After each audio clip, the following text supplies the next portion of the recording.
নমস্কার, 24 ঘন্টায় আপনাদের সকলকে স্বাগত। আপনাদের সঙ্গে রয়েছে আমি সঞ্চিতা। প্রথমে যে খবর আপনাদেরকে জানাবো বার্নপুরের খবর। বার্নপুরে ইস্কো কারখানায় মর্মান্তিক দুর্ঘটনা, তপ্ত লোহা গায়ে পড়ে 2 শ্রমিকের মৃত্যু, আরও 3 জনের অবস্থা আশঙ্কাজনক। তাদেরকে বার্নপুর হাসপাতালে ভর্তি করা হয়েছে। আরেকবার আপনাদের জানিয়ে দিই, বার্নপুরের ইস্কো কারখানায় মর্মান্তিক দুর্ঘটনা, তপ্ত লোহা গায়ে পড়ে 2 শ্রমিকের মৃত্যু, আরও 3 জনের অবস্থা আশঙ্কাজনক। তাদেরকে বার্নপুর হাসপাতালে ভর্তি করা হয়েছে।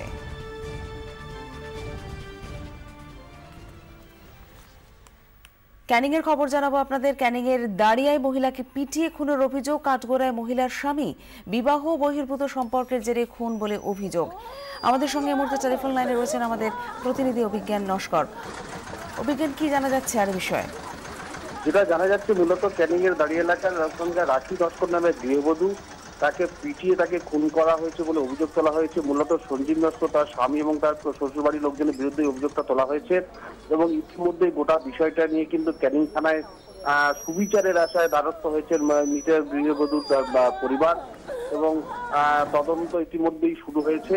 এবং যেটা জানা যাচ্ছে যে অভিযোগটা করা হচ্ছে ওই গৃহবধূর বাড়ির তরফ থেকে, যে বিবাহ বহির্ভূত সম্পর্কের মধ্যে জড়িয়ে পড়েছিল সঞ্জীব, যে কারণেই বাড়িতে ক্রমাগত অশান্তিও চলছিল এবং একাধিকবার কিন্তু সেটা নিয়ে কিন্তু সেখানে গৃহবধূ তিনি প্রতিবাদ করেছিলেন এবং শেষমেশ সেই প্রতিবাদের মাসুল হিসেবেই তাকে মূলত তাকে পিটিয়ে তাকে খুন করা হয় বলে এই অভিযোগটা কিন্তু তোলা হচ্ছে এবং ইতিমধ্যেই গোটা বিষয়টা তদন্ত শুরু করেছে ক্যানিং থানার পুলিশ। ধন্যবাদ অভিজ্ঞান।